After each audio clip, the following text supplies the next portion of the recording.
This is Deb Donig with Technically Human, a podcast about ethics and technology, where I ask what it means to be human in the age of tech. Each week, I interview industry leaders, thinkers, writers, and technologists, and I ask them about how they understand the relationship between humans and the technologies we create. We discuss how we can build a better vision for technology, one that represents the best of our human values. Today, I'm speaking with Tom Coughlin. Tom Coughlin is the 2024 president and CEO of IEEE, the world's largest technical professional organization dedicated to advancing technology for the benefit of humanity. He is an IEEE Life Fellow, the past president of IEEE USA, the past director of IEEE Region 6, the past chair of the Santa Clara Valley IEEE section, past chair of the Consultants Network of Silicon Valley, and is also active with the Storage Networking Industry Association and Society of Motion Picture and Television Engineers. Coughlin is also president of Coughlin Associates, a digital storage analyst and business technology consultant. He has over 40 years in the data storage industry with engineering and senior management positions at several companies. Coughlin Associates consults, publishes books, and market and technology reports, including the Media and Entertainment Storage Report and an Emerging Memory Report, and puts on digital storage-oriented events. He is a regular storage and memory contributor for Forbes.com, a media and entertainment organization website. Hi, Tom. Hi, Deb. So, Tom, you're the CEO and president of IEEE, an organization that describes itself as and I'm going to quote from the website here, the world's largest technical professional organization dedicated to advancing technology for the benefit of humanity. That's the end of the quote. Can you tell us a little bit about the organization and how you ended up working at the helm of it? What does IEEE do, and what led you to want to get involved with the organization? So, IEEE is the largest technical professional organization in the world. We do have over 460,000 members in over 190 countries. It creates important international standards, which basically allow industries to exist, runs over 2,000 conferences per year, publishes many of the world's technical peer-reviewed literature. It has local sections and chapters all over the world. I've been a member of the IEEE for over 45 years, and it's an honor to have the opportunity to serve as the 2024 IEEE president. So I joined the IEEE initially as a graduate student many years ago. I had a BS in physics, and I had joined the IEEE in order to get a discount to attend an IEEE conference, which was an Intermag conference in Boston. My original field is in magnetics. I continued my membership after I graduated and participated in IEEE conferences and local IEEE events, first in the Minneapolis area where I went to school, and then after moving to Boston. I participated in some local Boston section as well as society activity. And then I moved to the Silicon Valley area in 1987. In 1992, I was elected chair of my local society chapter, and a bunch of other stuff basically happened over the years since then. So I've held various roles in the IEEE, but being an IEEE volunteer leader has enabled me to refine my networking skills, my ability to give talks, and allowed me to create a number of long-time relationships with people I've met in the course of being part of the IEEE. And if you ask longtime IEEE members, you get different stories about why they have remained a member. But to me, IEEE is a community of technological professionals who help each other stay current, develop leadership skills, and work together to make this a better world today and for our descendants. Well, I want to kind of dig into that a little bit because you said that you moved to Silicon Valley in 1987. I grew up in the Bay Area. I won't say when I was born, but it was not that far away from when you moved here.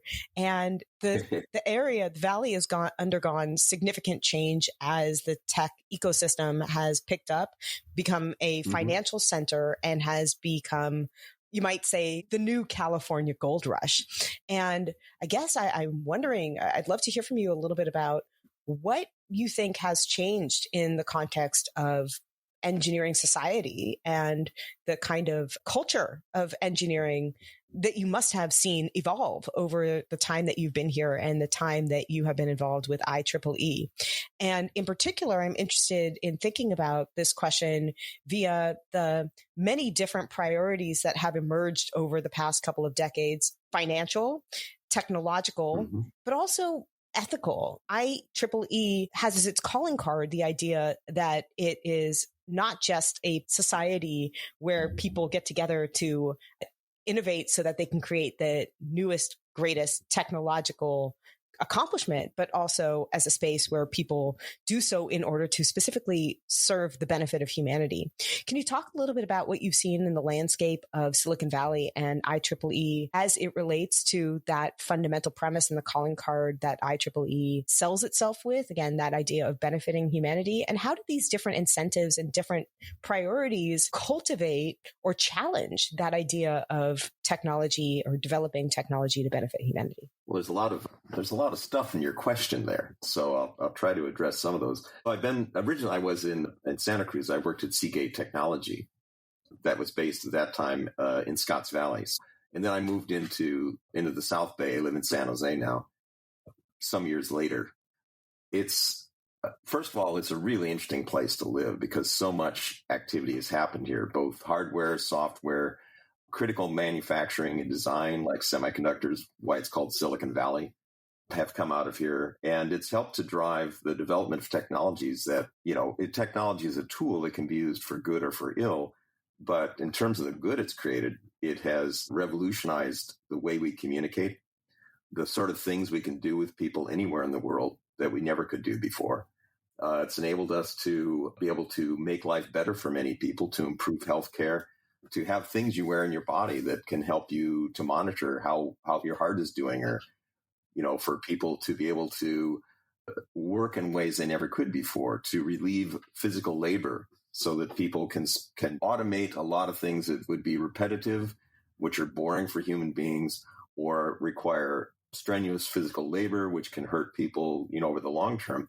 We found new ways of doing things we never could before. So I think it's been an exciting opportunity to live in this area, to be exposed to the kind of thoughts, the way that people work around here. A lot less, in my opinion, compared to other parts of the world, there's less focus on hierarchy and more on clever ideas, new insights, new ways of doing things. Breaking the old approaches and finding new ways of accomplishing stuff, and especially of applying engineering and technology in general on important problems, and creating both, I'd like to think, new opportunities, new ways of creating wealth for people to have better lives, and for more people to be able to benefit, and also hopefully in ways by which we can solve some of the world's most pressing problems.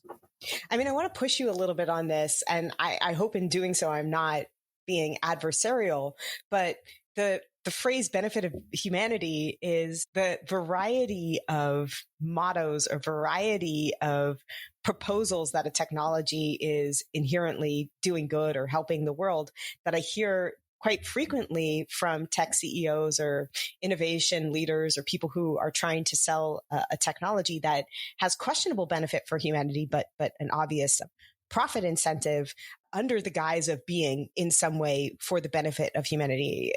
When I think about this, I always think about that Silicon Valley HBO show, which has as its sixth season an episode called Tethics, in which the villain of the show, a character named Gavin Bilson, proposes a tethical manifesto, which has all of these kind of meaningless slogans that are attached to it.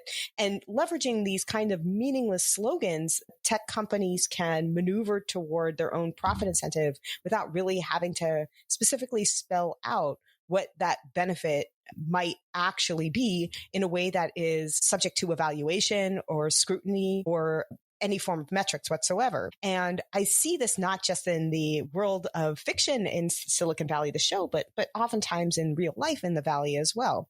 I think that so many tech products can be sold as benefiting humanity because the words themselves are so baggy that they can be put to service of basically any purpose or any form of technology. And I'll just give a couple of examples where I see this happening. I'm not asking you to comment on any specific individuals here, but I think it's important to be able to observe how this actually plays out. Elon Musk has said that by buying Twitter, he would be creating a technology that he would reinvent as fundamentally helping humanity.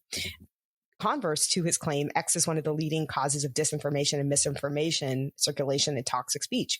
Palantir, which has been involved with many practices involving civil rights violations, also describes itself similarly as, and here's a direct quote from what Palantir understands itself to be doing, or at least claims to be doing, working for the good of civilization. I hope that you see my point. And what I take away from this is that when companies do this, they can make broad claims about doing good without ever having to articulate what good they actually accomplish.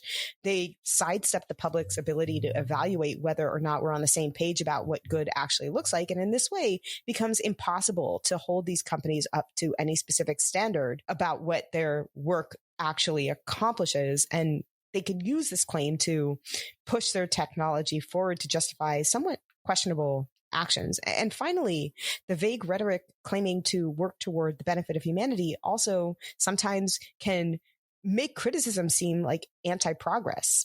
And critics with legitimate critiques can be dismissed as opposing human progress rather than specific practices. And I guess my question is, and again, I'm not asking you to comment on any of these individuals or any of the technological products that they have developed, but I'm wondering whether you can define what you mean in very specific terms by the benefit of humanity, and what interview technological innovation is and must do in order to service that benefit for humanity. Who's humanity? What benefit? How do we measure this? So again, I'm not going to comment on individuals or companies. I will say some things about the IEEE, which are the means by which we try to accomplish our mission. So IEEE and its members are intent to inspire a global community in order to innovate for a better tomorrow. We do this through our highly cited publications, conferences, technology standards, and professional and educational activities. IEEE is a trusted voice for engineering, computing, and technology information around the globe. It's also a leader in engineering and technology education, providing resources for pre-university, university, and continuing professional education. And we offer ongoing continuing professional education for practitioners and engineering faculty through platforms such as the IEEE Learning Network. Also, we are a nonprofit, and so our work is supposed to provide value to the community. And this year, we have been developing our strategic plan, in fact, for 2025 to 2030, which is focusing on how we will pursue our mission over the next 5 years. The mission being benefiting humanity. Yes. So what are some of the things that come up? What are some of the deliberations that you consider when you think about whether or not projects that people are bringing to IEEE qualify as benefiting humanity? I mean, I understand what you say when you talk about having standards and verification systems that corroborate the factuality and the demonstrable working of a particular technology, whether or not it's functional, whether or not it does what it says it's going to do. But how do you evaluate whether it's benefiting humanity? I can say the things that we do that I believe are benefiting humanity. You know, first of all, what are the kind of things we ought to be doing? We should be inclusive, accessible, and address the needs of diverse populations. We should be able to adapt and evolve to a rapidly changing world and be a source of information that helps people to make better decisions. And we have multiple areas in which we try to support the organization, such as for more information, you can go to IEEE.org.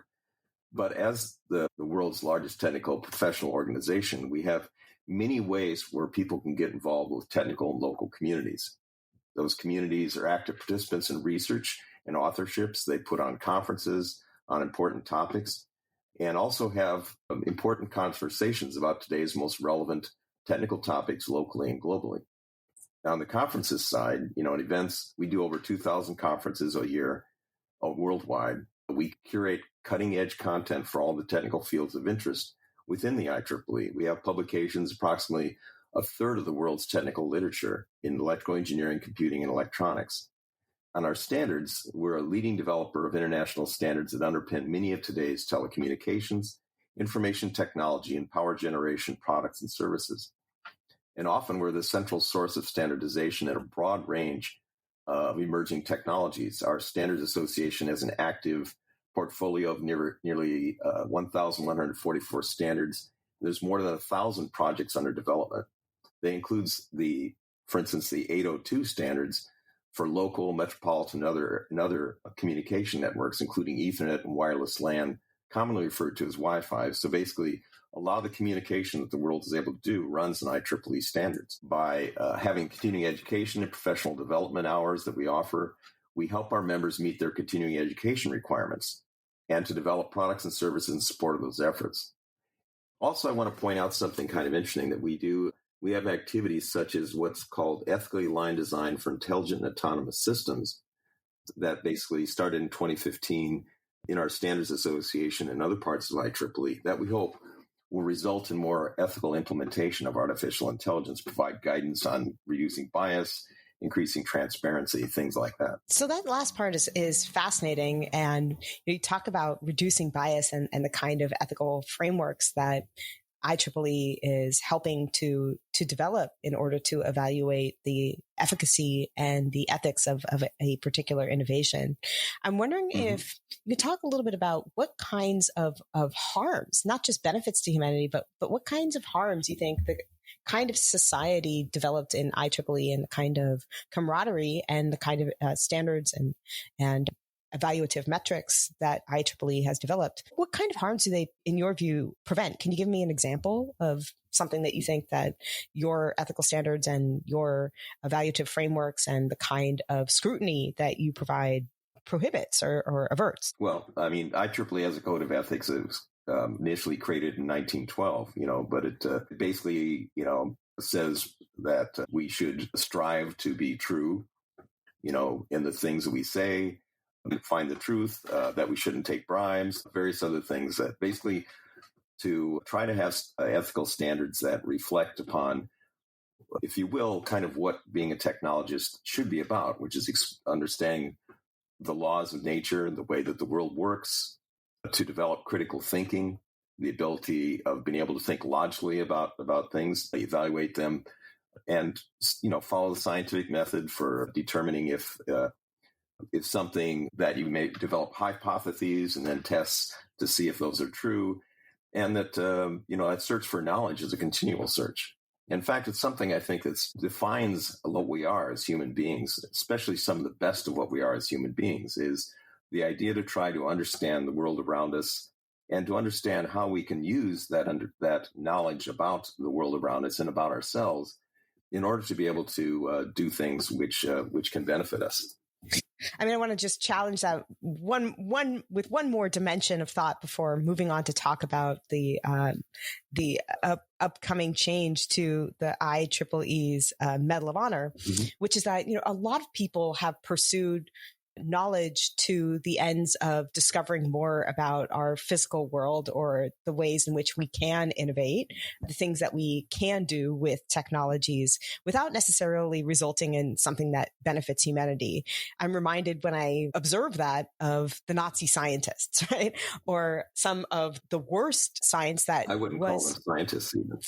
Well, they certainly thought that they were scientists, right? So there is, I think, an understanding objectively of what science is. And then at different periods of time, people can believe that what they're doing is in the service of science or is science. And later we realize that it was actually quite horrid and abusive. But I wonder, with that question in mind, is there another principle beyond what we can know or what we can create that IEEE in particular elevates as a principle of innovation that directs this idea of pursuing knowledge or pursuing innovation toward innovations that can objectively be measured to contribute to human well-being or human flourishing? Well, in IEEE, we are supposed to be involved in what we call public imperatives. And that definition is things that can, provide benefit and value to people, to communities.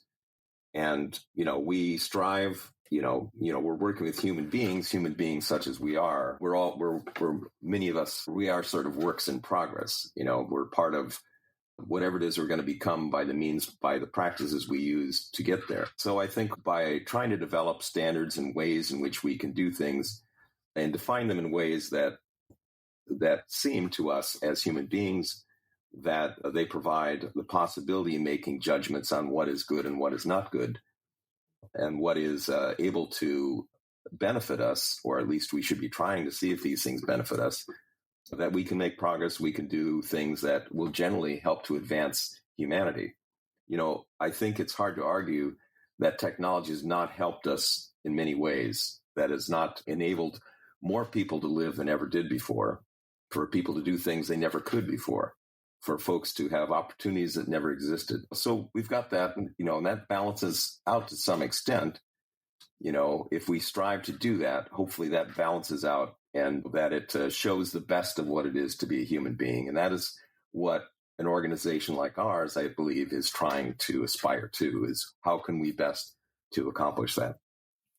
Tell me a little bit about the IEEE Medal of Honor. What is the award? How do you select awardees? What does the award recognize? And what is the criteria for the award? Sure. It's the highest IEEE award.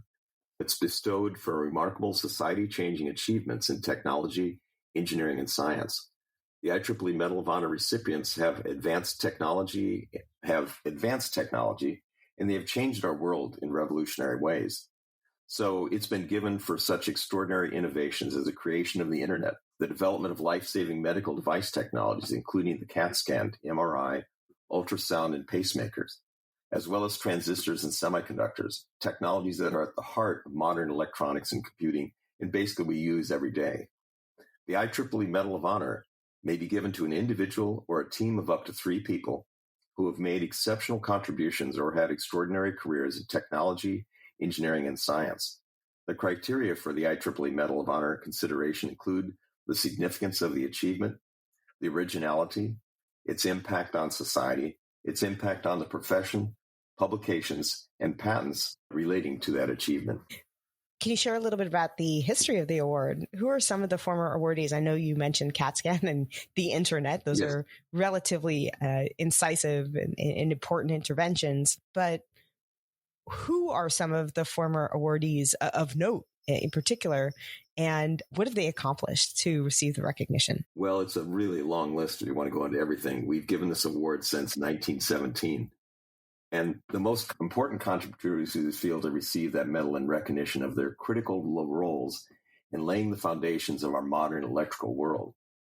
So a few recent and past IEEE Medal of Honor recipients, including IEEE Life Fellows Robert E. Kahn, who was awarded the IEEE Medal of Honor this year, 2024, for pioneering technical and leadership contributions in packet communication technologies and the foundations of the Internet. Kahn is president and CEO of the Corporation for National Research Initiatives, and while working as a program manager in the U.S. Defense Advanced Research Projects Agency Information Processing Techniques Offices, 1973, Kahn, along with Vinton, known as VintSurf, designed the Transmission Control Protocol, TCP, and the Internet Protocol, IP. The TCP manages data packets sent over the Internet, ensuring that they don't get lost, are received in the proper order, and are reassembled at their destination correctly. The IP manages the addressing and forwarding of data to and from its proper destinations. Together, they make up the Internet's core architecture and enable computers to connect and exchange information. VintSurf actually won the award in 2023, the Medal of Honor, for co-creating the Internet architecture, providing sustained leadership in its phenomenal growth and becoming society's critical infrastructure. Surf is vice president and chief Internet evangelist at Google. He's known as one of the fathers of the Internet. With Robert Kahn, mentioned before, he conceived the TCP IP suite that permits the transformation of the original ARPANET, which was a networking system that existed before the modern Internet, into today's Internet.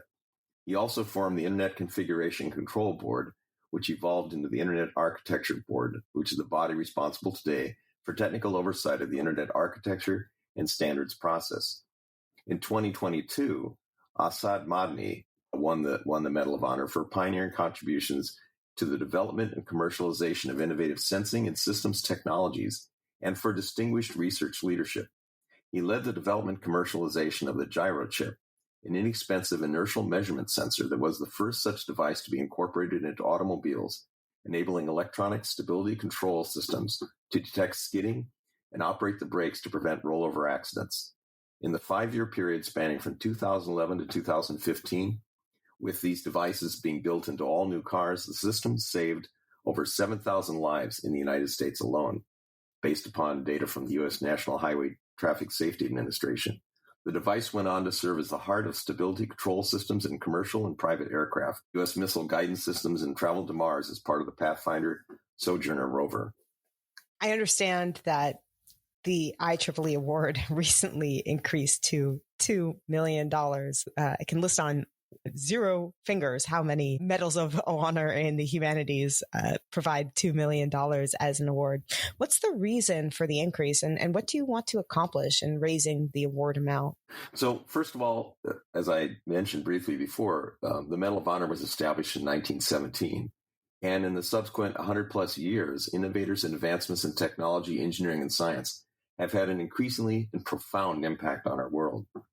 So we're significantly increasing the IEEE Medal of Honor monetary prize in 2025 to $2 million because basically we are at an inflection point globally where technology, engineering, and science have become integral to addressing challenges such as climate change and positively moving our world forward. So in recognition of the extraordinary individuals and the work that they have done to benefit humanity, we are elevating the IEEE Medal of Honor to its rightful place, we believe, as one of the world's most prestigious technology-focused prizes and awards.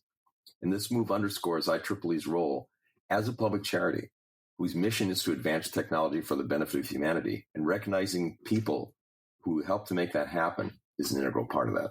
And is the money really about recognition and raising the spectrum of recognition, or is there a hope? And I don't know that this is the case, but it seems like it would be a kind of ethical imperative to do this, to provide people who are perhaps early stage or working on something interesting, but need the funding or the finances to pursue what they're working on, an opportunity to pursue that without some of the baggage of venture capital or without having to sell their idea, as it were, in the terrain of Silicon Valley entrepreneurship, go to hackathons, et cetera, and participate in those things. Is the impetus and the ultimate objective of raising the award to confer additional recognition and prestige, or is it more aligned with the idea of helping to catapult the innovation that somebody who might not otherwise be able to work on a technology that seems promising would then have at their fingertips in order to move forward what they're working on? So first of all, it is meant for recognition of accomplishments. One possibility is that money may end up supporting projects that otherwise might not be supported as well. There's a possibility of that money may be used for additional pursuing a public good of new ideas and technologies in activities that could have a beneficial impact on humankind. Okay. As CEO and president of the world's largest technical professional organization dedicated to advancing technology for the benefit of humanity, I wonder if you had developed any observations or had any thoughts about why so many technical innovations that I really believe were designed initially, at least, with the intentions of providing a benefit to humans, or at least not harming people, can go so wrong. What happens in your view? What goes wrong with people who maybe are in their early career, an awareness of the oath that you have mentioned in terms of ethical codes, who have a sensibility, who genuinely want to do good, and then get caught up in what sometimes is called mission drift, or at other times end up creating a product that is well-intentioned and yet still ends up causing harm? What goes wrong in your view? Well, first, I think we need to recognize that the vast majority of technical innovations have moved us forward as a society, and they've changed lives for the better. They've created new opportunities. They've helped people to live longer, better lives, a lot of things that have done good. But when you're developing innovative technologies, there's always a period of trial and error. And you're liable, in the course of following up with something that's new, discover things you didn't know before. That's all part of the process of making new things. And the more often than not, we learn through these early iterations, and hopefully we can use that information to help improve the end result. So we refine things, ideas, concepts, the way we do things over time.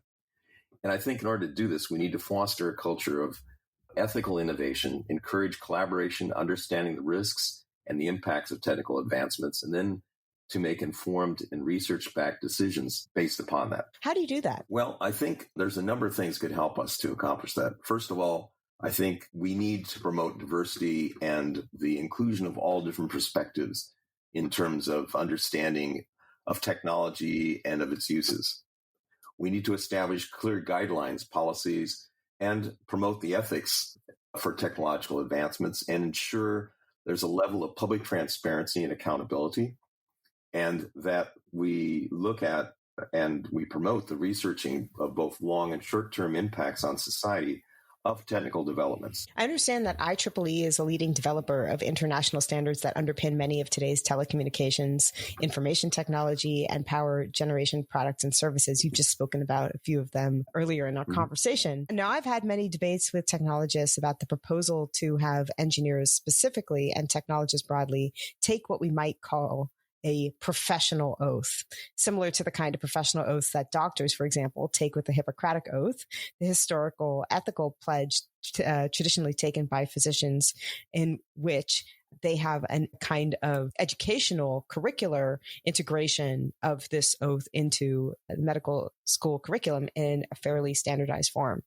Now, I understand that there are many differences between the roles and social functions of doctors and technologists, but with the proliferation of technological structures governing our world and their increasing intimacy into our lives, daily routines, our homes, and often even our bodies, and the ways in which our health and well-being and safety is increasingly governed by objects that technologists design, produce, and sell, I think that there's an increasing rationale for, or case to be made for the formalization of this kind of education, including perhaps an acknowledged commitment or oath by practitioners to have certain ethical ways. You've talked about an ethical code of conduct, but I think that an oath is a bit of a different animal when it comes to developing and ensuring and institutionalizing that kind of commitment. Perhaps even as well providing recourse and remedy when people behave in ways or create technologies that transgresses this kind of oath. What do you think of this idea? Well, first of all, just to mention, as you did, that we have had a code of ethics since 2012, which IEEE members are supposed to adhere to. Also, I think that there is activity going on in, for instance, in universities where they teach technology to also look at ethical issues in technology. I think there's becoming greater trends of doing that from perspective I've observed. We do this in a number of ways, again, promoting diversity and unique perspectives, to try to have understanding of technology, its implications from as many sides as we can to, we try to make that happen, to establish clear guidelines, policies, and ethics for technological advancements, ensure there's a level of public transparency, again, and accountability, and again, researching, the long and short-term impacts on society. These all are things that I think may help us to be able to have technologists think more ethically, or have ethics as an important element in their decisions, in the things that they do. But what about specifically the idea of the oath? And just to provide a little bit of context for the question that I'm asking here, I think that many technologists, and indeed I don't mean to launch this question or this accusation specifically at people in the tech sector, but anybody who stands to gain from something makes a calculated gamble about the risks and the benefit to them and the consequences of pursuing something that might have a measurable benefit to them financially in terms of their career, et cetera. I sit on a couple of boards of some companies that may allow me some insider trading information, right? I make a calculated decision about, I might possibly gain some financial benefit for myself were I to use that information, but there's a pretty steep penalty if I get caught. And the penalty for me as somebody who is a person working in an academic context on ethics specifically, and as a person who has a lot to lose from the consequences of that, were I to get caught, multiplied by the levels of scrutiny that might be applied to somebody who sits on boards, leaves me to say, whatever benefit that I may get from this, it's not worth the risk. And I think that most people, when they are working in this area, minus some sort of personal set of ethical standards that people may or may not institute in any given moment, given an opportunity, do that kind of algebra as they think about whether or not they're going to pursue something that may cause harm.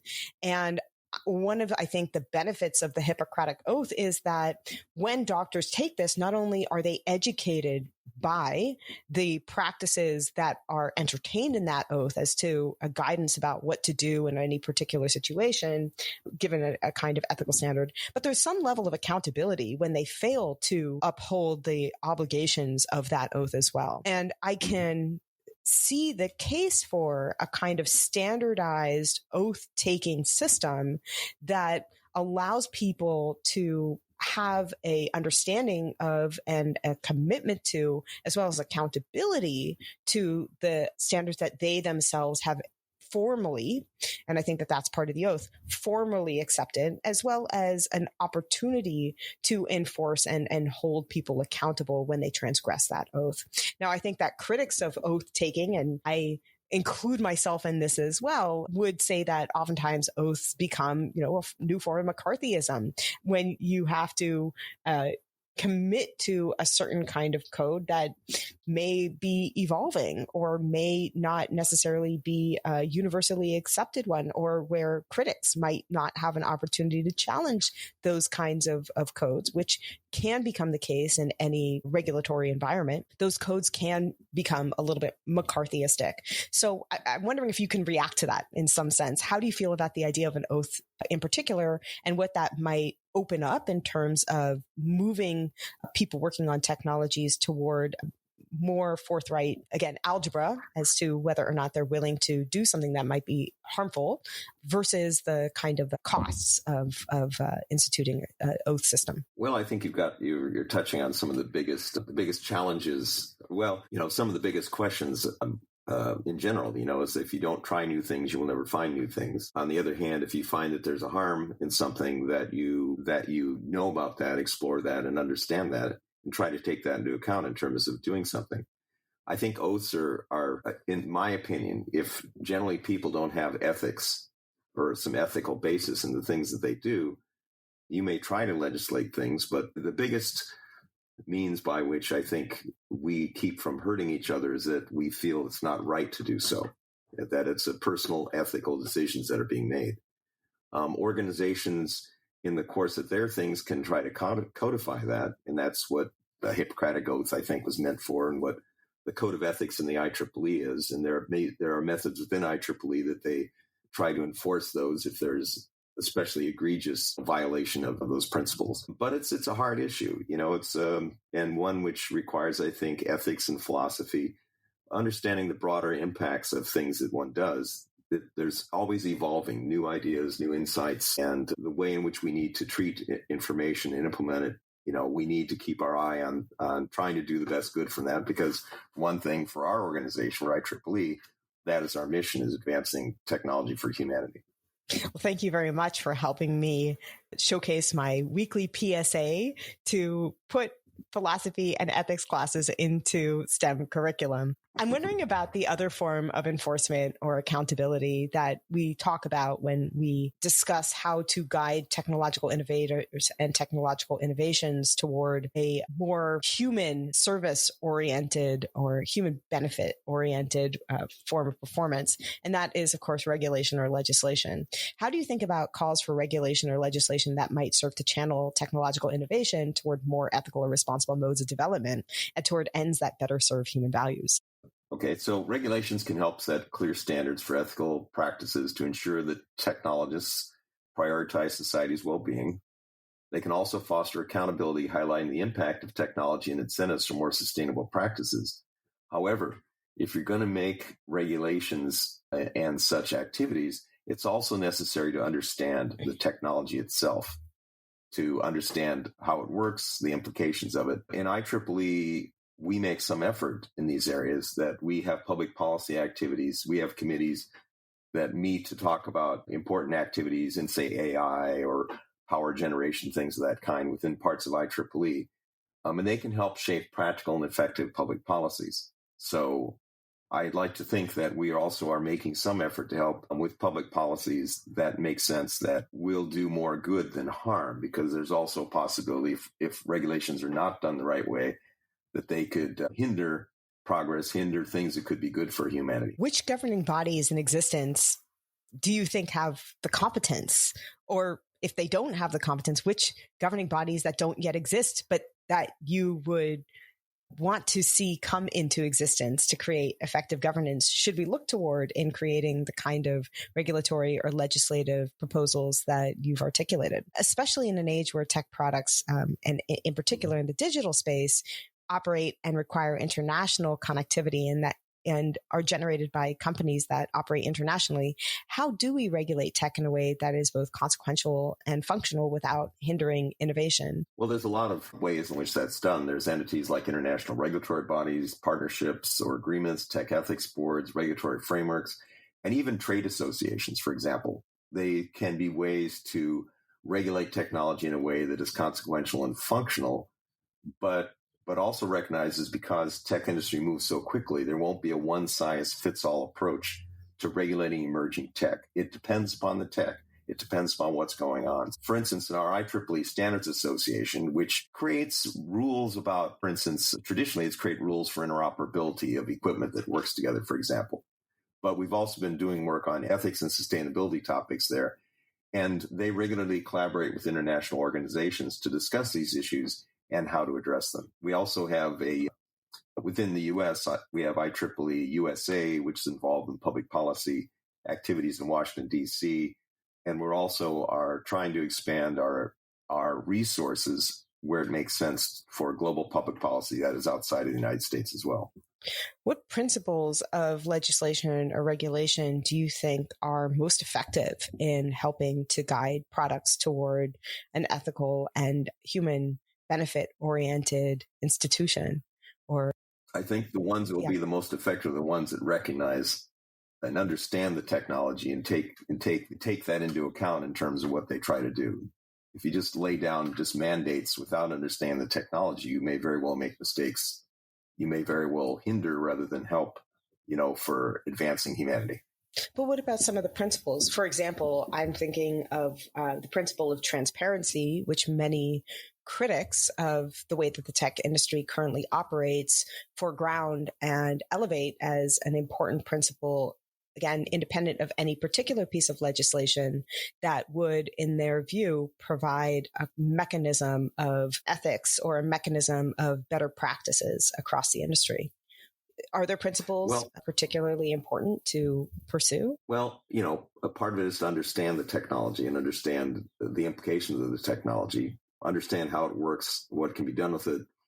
And I think the general principle is to try to avoid the things that could be damaging, that could be bad, and emphasize the things that could be good. But you can't do that well unless you understand, the technology itself and its interaction with everything else that's going on around. Referring back to the standards activity on ethically designed and intelligent and autonomous systems, there's an activity there that's trying to look at all the different aspects of the way that, say, AI might be used and the issues that come up with some recommendations, maybe how to deal with things like bias in the data that's used for training, or transparency of an artificial intelligence model to understand if it's have a better idea of understanding what it actually is doing and when it makes good decisions versus bad decisions, for example.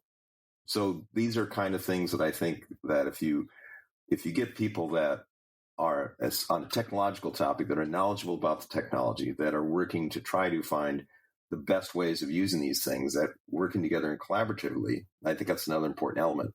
They can come up with guidelines that can help in terms of steering technology towards doing more good than harm.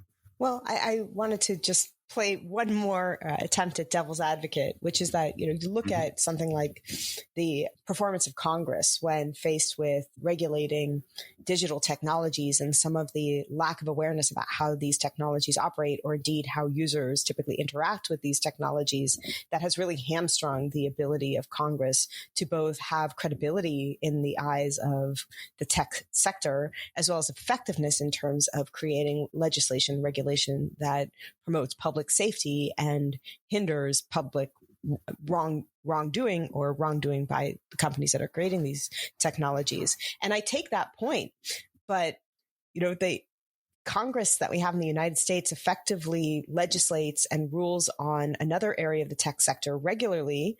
That is to say, for example, the car industry or the auto industry. And my guess is that there are few people in Congress who have a auto mechanics background. I could be wrong on this, but I have not, to my knowledge, come across Congress or people. a car designer background.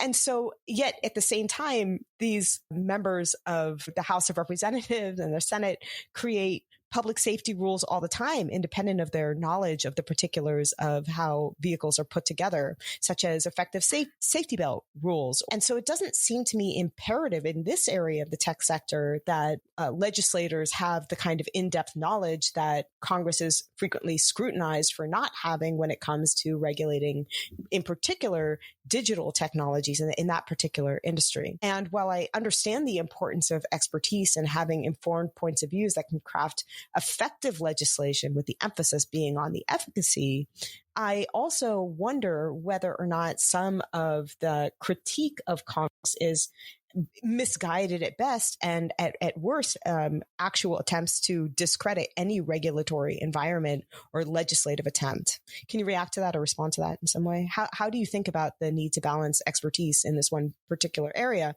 in order to craft legislation with the acknowledgement that Congress frequently passes safety regulations across many other areas of the tech arena without necessarily having that particular in-depth expertise? Well, I suspect that they don't do it just on a whim, though. I mean, they're basing their decisions upon some kind of analysis, studies, materials created.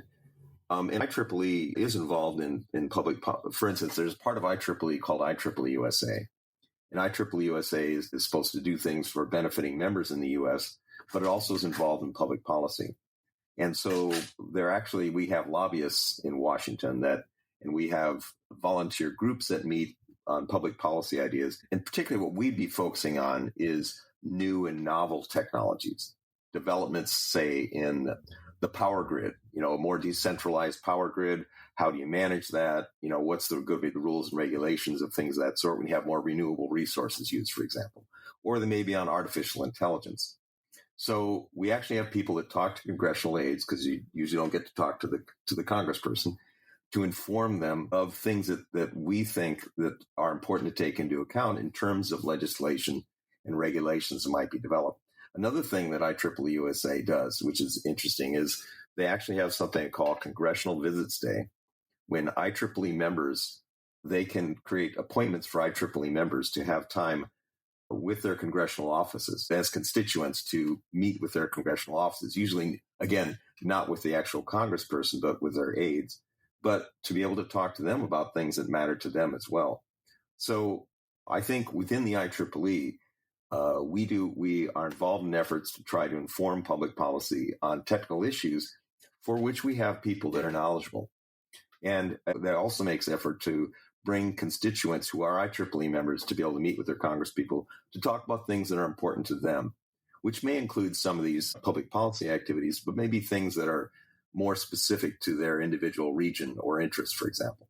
So, I think you don't want to just make regulations. My own feeling is you're not going to make regulations just out of the blue. You're going to base it on some kind of understanding of what works and what doesn't work. In the case of safety belts, there's studies that have shown that they prevent accidents, for example. So even though they may not, it's pretty well understood, the information is out there, but in case of new technology, there's things people have never run into before. And people that are knowledgeable in these areas, especially if they come from diverse backgrounds and understandings, discussing and coming up with ideas, may be able to help to inform better public policies that governments or other organizations might make. That's really helpful. I think one of the hindrances or challenges when it comes to crafting the kind of informed policy that you're talking about is that while in the context of the regulatory environment around cars, you have things like police reports that look at accidents and are able to assess and evaluate the reasons behind the accidents and provide that to researchers or to lawyers to be able to do due diligence on the causes of those accidents and what kind of safety measures would be appropriate or cautious. A lot of the digital space is very tightly guarded. Companies very frequently do not make their data available to researchers. And as a result of that, you either, if you're researching this, have to depend on the goodwill of companies to provide whatever data they feel they want to provide for research, or you have to make somewhat educated guesses that may or may not have anything to do with what the actual technology is doing in terms of its inner workings or the consequences of that. We have some knowledge, but only because of whistleblowers, right, who have come out and said, here are the internal documents that demonstrate some of the harms and some of the knowledge about those harms and some of the failures to institute safety measures. And out of that, we have been able to say which forms of data we might be able to access to identify and demonstrate those harms, as well as what kinds of safety measures might be possible and how to institute those things. But the lack of transparency, I think, is a real hindrance to accomplishing the kinds of goals that you're working on. Can you talk a little bit about what you think needs to change? Well, I can talk about some interesting things going on in the IEEE. IEEE, of course, is a publisher, major publisher of technical information, but we've also been expanding out into other areas as well, where people can provide their code. Maybe this is part of their research. We have something called Code Ocean, where they can put their code and other people can make use of it. We also have something called Dataport, and Dataport currently has 11.4 million users, and it's basically a repository for people's data of all different types, for research and for other purposes. So we are in the business of trying to provide information that could be used for instance, to verify to use someone else's data to verify a result, that someone did, that they agree with that information. They can use the data to do that. If you include negative and positive results, it can also help people to find out things that, at least going at it the way that was done in some research, did not yield results. And so doing something different so people can be more effective in terms of the activities that they do. But it may also provide data that could help to understand, depending upon the kind of data that we get into the data port, that could try to understand things that are going on around scientific data. And I don't know if there's any government data that they put into data port, but it's a kind of a tool that could provide access to information that can be used for making important decisions and understandings. And especially, I think, and this is an area where AI may be play an important role. One of the things I've been working with IEEE is investing in new products and services, some which could be applying artificial intelligence to IEEE content, which could allow us to create new insights, new understandings, be able to answer questions, look for trends, things like that could be valuable to people. I'm realizing at this stage that the conversation we've been having about regulation and legislation has led us to be a little bit American-centric in our qualifications. And I wanted to also acknowledge that IEEE has 460,000 members across 190 countries. So maybe we can expand our overview to include the membership in those countries as well, and how this kind of international collaboration, this international community, the membership within that international community is playing a role in creating a global ecology for responsible innovation. Can you talk a little bit about the global nature of the membership and what that may add to our ability to think about an overall ethical ecosystem in the context of tech? Sure. Well, so personally, first of all, I've been actually traveling to many countries this year as IEEE president. In Asia, I just recently got back from Africa, Europe, and of course, North America. We have people all over the world, 190 countries, 460,000 members. We have 171,000 student members. So we also have a big impact on the next generation of people in technology. And I think this diversity of community membership allows us to bring together diverse perspectives and to facilitate the exchange of ideas from many different backgrounds, that can inform, I believe, more responsible innovation and take into account more of the various factors of the way that people are, of the way that they live and work with each other. And I think a diverse membership also promotes, especially diverse membership in terms of the things that are within the IEEE. We have technologies that are people involved in technologies from understanding the bottom of the ocean to the reaches of outer space, from nanotechnology to biotechnology, from computer hardware to software, just some of the things. And this promotes what I think is increasingly important is interdisciplinary collaboration, work between different disciplines to understand problems, find new solutions, find new opportunities. And I think it leads to valuable feedback on new technologies, new things that people want to do. And also, as somebody from Silicon Valley, as myself, we're helping to spread, understanding the value of innovation in terms of being able to change the world, make things better, ideally to make things better for other people, to provide opportunities. And also, I think that those communities can help to advocate for responsible policies, encourage accountability, and ensure that new innovations align with local societal needs. That something that works in Silicon Valley may not be perfect for rural Africa, for example. How can we create technologies, approaches, things that are appropriate for the kind of things that people are doing that fit into the needs of an individual society of another part of the earth and for instance, I live in, for example. I think we have time for one last question. What steps do you think are most critical for us to take, in your view, in pursuit of a more ethical and responsible environment for technological innovation? What needs to happen?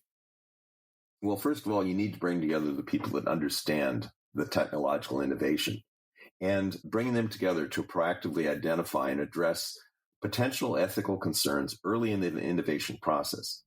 Remember, I was talking about ethical design of intelligent autonomous systems. It's looking, how do we design things so that with the intent that they do good, okay? And conduct impact assessments, things of that sort, and to promote collaborations, transparency, accountability, and communications. It helps to further these goals. And in the case of IEEE, to advance our mission, of technology for humanity. Thank you very much, Tom. Thank you, Deb.